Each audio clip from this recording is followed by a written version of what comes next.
부터 최근에 가정폭력 사건에 대한 경찰의 초동 대응 부실로 인한 살인사건이 연이어 발생하고 있습니다. 이에 대해서 경찰과 정부의 책임을 묻고 관련법을 주속한 개정을 촉구하는 기자회견을 하고자 합니다. 먼저 남민희 의원님 모시고 인사 말씀드리겠습니다. 예, 안녕하십니까. 새정치민주연합 그리고 여성가족위원회 간사를 맡고 있는 남민수원입니다. 2012년 전국을 떠들썩하게 했던 사건을 혹시 기억하십니까? 경찰의 미온적인 대처로 폭행을 당한 여성이 무참히 살해된 일명 오원춘 사건이 발생했었습니다. 이 사건이 발생한 지 석 달도 되지 않아 그 사건이 일어난 곳으로부터 700m 떨어진 집에서 또 다른 가정폭력 사건이 발생했습니다. 피해 여성은 주소지를 명확히 밝히며 112에 신고하고 구조를 요청했지만 경찰은 가해자의 말만 믿고 현장 출동을 하지 않았습니다. 신고했다는 사실을 알게 된 가해자는 더 가혹하게 여성을 감금하고 폭행하여 이 여성은 허리뼈가 부러지고 갈비뼈에 금이 가는 중경상을 입은 사건입니다. 그때부터 지금 변한 것이 무엇입니까? 같은 일이 또 일어났습니다. 지난 1월 12일 별거 중인 피해 여성이 만나주지 않는다는 이유로 전 남편과 자녀를 인질로 삼았던 너무나 끔찍한 사건을 기억하실 것입니다.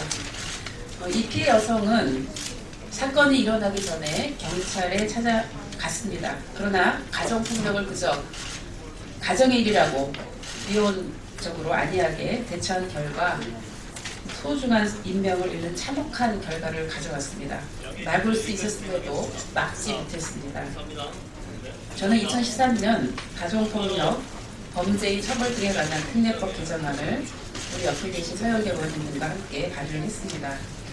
많은 단체들과 많은 피해자들의 증언, 의견을 토대로 만든 것입니다. 이 법안은 사건 현장에서 가정폭력 가해자에 대해서 체포 우선주의를 도입하는 것이 핵심입니다. 조기에 가해자를 체포했다면 조기에 피해자의 말에 조금이라도 경찰이 귀를 기울였다면 이런 참혹한 사건이 벌어졌을까요? 이번 2월 임시회에서 이 법안에 대한 논의가 조속히 이루어져서 가정폭력이 조금이라도 줄어들고 가정폭력 피해자들이 더 이상 고통받지 않을 수 있는 그리고 폭력이 사라질 수 있는 그런 사회가 됐으면 하는 바람입니다. 또한 이번에 가정폭력 사건을 미온적으로 처리한 경찰에 대해서는 중징계를 해야 될 것입니다. 예, 이상입니다. 이어서 서영표 의원님 말씀드리겠습니다. 옆집에서 큰 소리의 비명소리가 나서 그 옆집에 살던 사람이 경찰에 신고를 했습니다. 남편이 부인에게 집기도구를 던지면서 가해를 하고 있었고요. 그런데 그 경찰이 하는 답변은 이렇습니다. 그 집 자주 부부싸움을 합니다. 그래서 어쩌란 말입니까? 몇 번에 걸쳐 얻어맞는 부인이 동네 창피해서 집안일이라고 했을 수 있습니다. 그리고 남편은 우리 가정사라고 합니다. 그런데 이것이 계속되는 과정 속에서 이제 누구 하나 죽어야 해결되는 상황까지 가게 됩니다. 이런 상황을 가정사라고 치부해서는 안 되는 상황이 되었습니다. 폭력을 가하는 남편은 그 폭력이 더욱더 거세지기 때문에 우리 여성들이 문제 제기하듯이 우선 격리시켜야 합니다.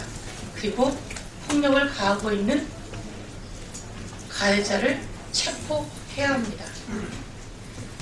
부부싸움만의 문제가 또 아닙니다. 이번과 같은 경우에 의붓 딸아이가 목숨을 잃는 상황이 되었습니다. 그들의 목숨은 누가 보상해 줄 수 있는 겁니까? 아버지가 아들을 하도 때려서 아들이 신고를 했습니다. 경찰이 이렇게 얘기합니다. 아들이 좀 아버지 말 좀 듣지. 오죽하면 아버지가 손을 댔겠어. 아버지 말을 듣고 그 아들을 무시했습니다. 그런데 막바지에 아들이 아버지를 살해할 상황, 그리고 아버지가 아들을 살해할 상황이 되어서야 그 둘은 격리되었습니다. 아주 다행이지만 우리는 살인이 일어나고 난 다음에야 약 사후 처리를 하고 있습니다.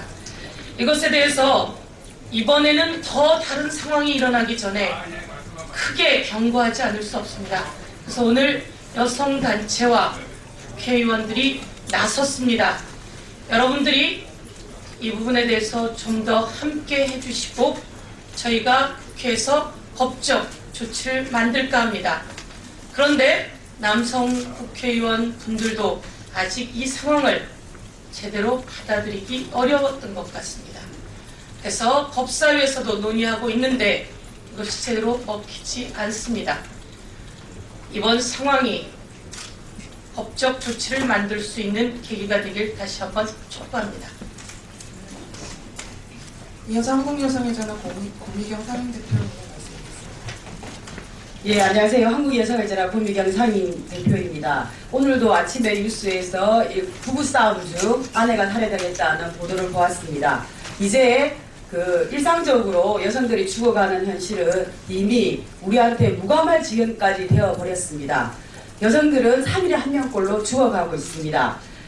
이렇게 가정폭력으로 인해서 많은 여성들이 죽어가는 문제는 첫째, 가정폭력에 대한 우리 사회의 인식이 아직도 개인사, 가정사라는 인식이 남아있기 때문이요. 두 번째는 지금 현행 마련된 법조차도 제대로 집행되지 않고 있기 때문입니다. 마지막으로 무엇보다 중요한 것은 현행 법들이 가정폭력 가해자를 제대로 처벌하지 않고 손방망이 처벌로 이루어지기 때문에 가정폭력 가해자는 이것이 범죄인지 그리고 피해자는 인권보장이 제대로 되고 있지 않습니다. 저희는 여기 계신 남 의원님과 그리고 서용기 의원님과 함께 저희들이 가정폭력 처벌법과 보호법을 개정하려고 합니다. 이제 개정이 이루어져야 됩니다. 더 이상 여성들이 이렇게 죽을 수가 없습니다. 여러분, 여기 계신 여러분, 그리고 이곳은 국회입니다. 여기서 함께 저희들이 노력해서 법이 개정되도록 하겠습니다. 국회의원 여러분, 반드시 가정폭력 방지법이 제대로 개정될 수 있도록 힘써 주시기를 다시 한번 당부드리겠습니다. 이어서 기자회견문 낭독있겠습니다. 한국여성단체연합, 한국일주여성인권센터, 한국가족폭력상담수협의회, 한국여성의전화에서 같이 낭독해 주시도록 하겠습니다.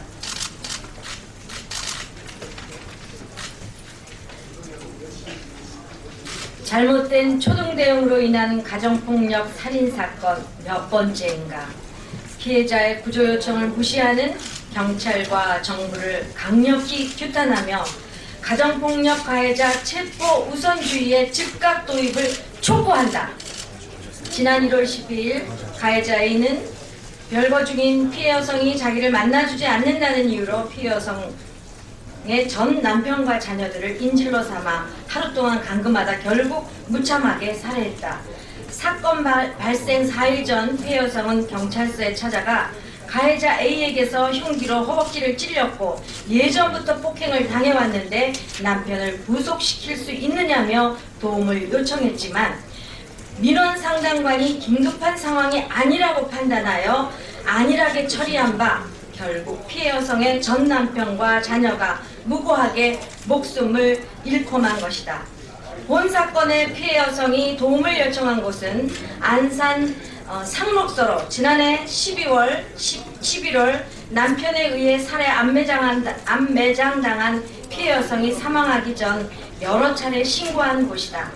이미 지난해 12월 3일 전국의 여성단체와 가정폭력, 성폭력 상담소, 보호시설들은 관련 경찰을 직무유기로 고발하였고 경기지방경찰청에도 징계위원회를 열어 경찰관 1명을 해임하는 등 5명에게 내부 징계 처분을 내린 것으로 알려졌다. 그러나 고발한 사건에 대해 진척이 없는 사이에 그리고 징계를 받았음에도 불구하고 여전히 가정폭력 사건을 안일하게 취급하는 사이에 또다시 우리는 소중한 생명을 잃고 말았다.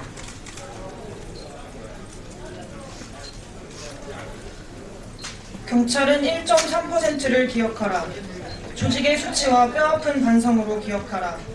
1.3%는 가정폭력으로 경찰에 도움을 요청한 비율이다.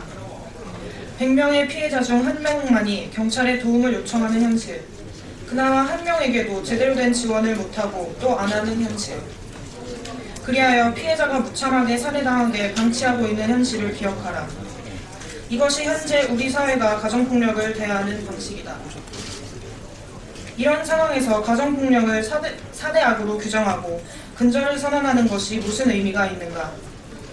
전 국민에게 가정폭력 예방교육을 실시하고 가정폭력 범죄를 신고하라고 독려하는 것이 무슨 의미가 있겠는가? 가정폭력은 가해자가 현장에서 체포될 때 재범률이 현저히 감소한다.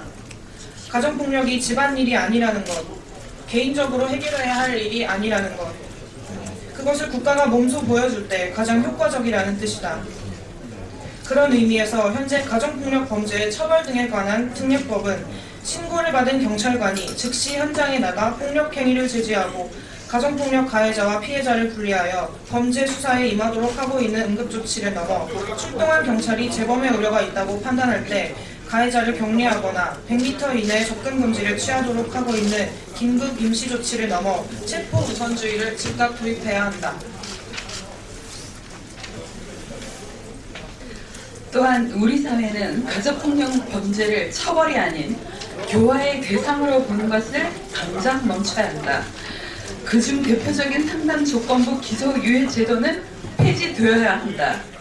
상담 조건부 기소유예 제도는 상담을 조건으로 기소를 유예하는 제도로 가정폭력을 범죄가 아닌 개인적 성행위 문제, 그리하여 성행을 교정함으로써 해결할 수 있다는 문제로 규정하고 있다.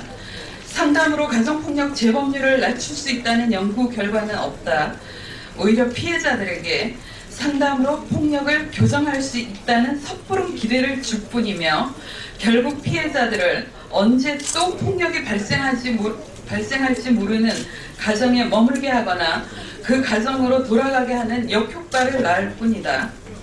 마지막으로 본 사건을 사이코패스가 저지른 반사회적 일탈 행위로 둔갑시키는 언론에게 당부한다. 본 사건은 우리 사회가 막을 수 있는 예견된 범죄임에도 불구하고 집행자들의 의식과 의지의 부족, 그리하여 제대로 작동하지 못한 시스템으로 인해 발생한 비참하고도 무능한 우리 사회의 자화상이다. 가정폭력 범죄는 사회적 개입으로 막을 수 있는 범죄이다. 따라서 가정폭력에 대한 통념을 온전 강화시키는 보도는 지양하고 가정폭력에 대한 인식 변화를 위해 앞장서길 바란다. 국가는 가정폭력 범죄를 근절하기 위해 할 수 있는 모든 것, 해볼 수 있는 모든 것은 하라. 오늘 이 자리에 모인 전국의 여성단체 가정폭력 상담소와 보호시설은 슬픔과 분노로 다음과 같이 주장한다. 가정폭력 사건에 미흡하게 처리한 관련 경찰과 책임자 모두를 처벌하라. 가정폭력 피해자 체포우선 제도를 도입하라. 가정폭력 피해자 상담 조건부 기소유예를 폐지하고 가해자를 처벌하라. 경찰은 미온적인 가정폭력 사건 처리 관행은 전처히 반성하고 가정폭력 업무 재개를 전면 쇄신하라. 정부는 신효성 있는 가정폭력 근절 대책을 수립하고 국민의 생명권을 보호하기 위한 모든 조치를 즉각 실시하라. 2015년 1월 27일 여성단체 인동. 혹시 질의하실 것 있으시면 질문해 주시고, 예, 바깥에서 받는 걸로 하고 저희는 여기서 정리하도록 하겠습니다. 잘하셨습니다.